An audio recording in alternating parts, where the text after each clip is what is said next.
Hi, this is Pat Fiorello, and I wanted to welcome you to another edition of Painting Beautiful Flowers. In today's lesson, we're going to look at how to paint a mixed bouquet using oil paints. The inspiration for this painting was this beautiful multi-flowered mixed bouquet.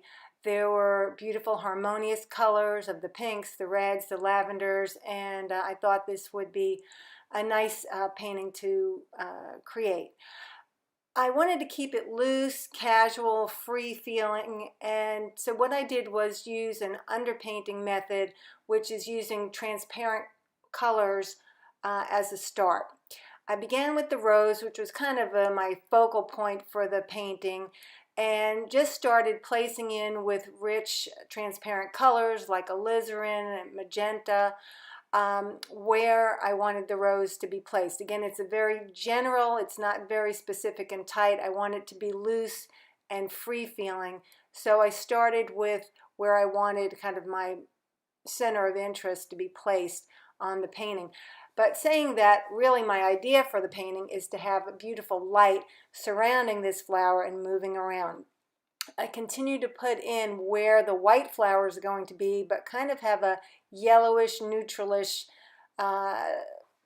paint down, maybe Indian yellow, and here I added in more of the other reddish, pinkish flowers. These are just placeholders for where those flowers will be. Nothing is exact. At this point, everything can be moved and changed.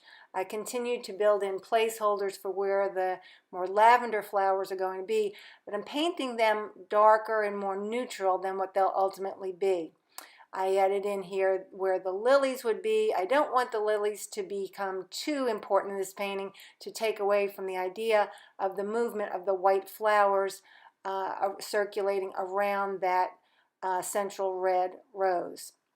Here I start putting in an underpainting for the background. I put in an orangish color to be kind of a warm underpainting, knowing that I'm going to put other paint and colors on top of that. So this stage is just setting the stage for what's to come.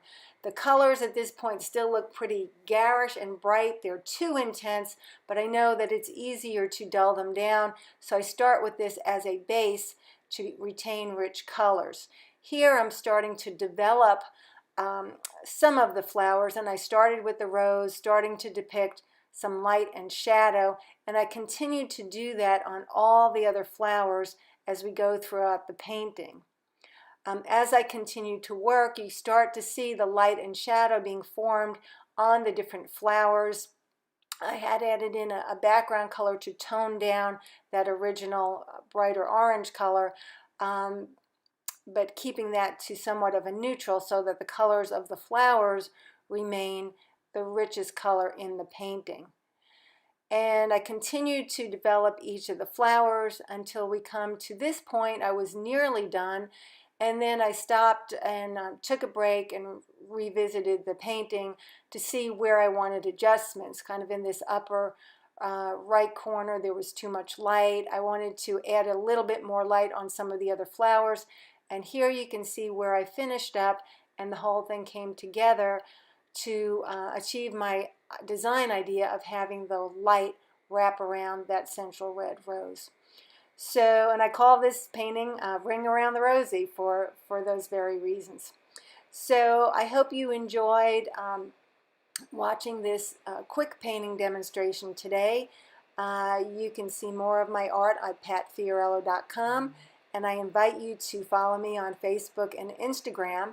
And you can also get my monthly newsletter, Bringing Beauty to the World, by signing up on the home page of my website, again, patfiorello.com.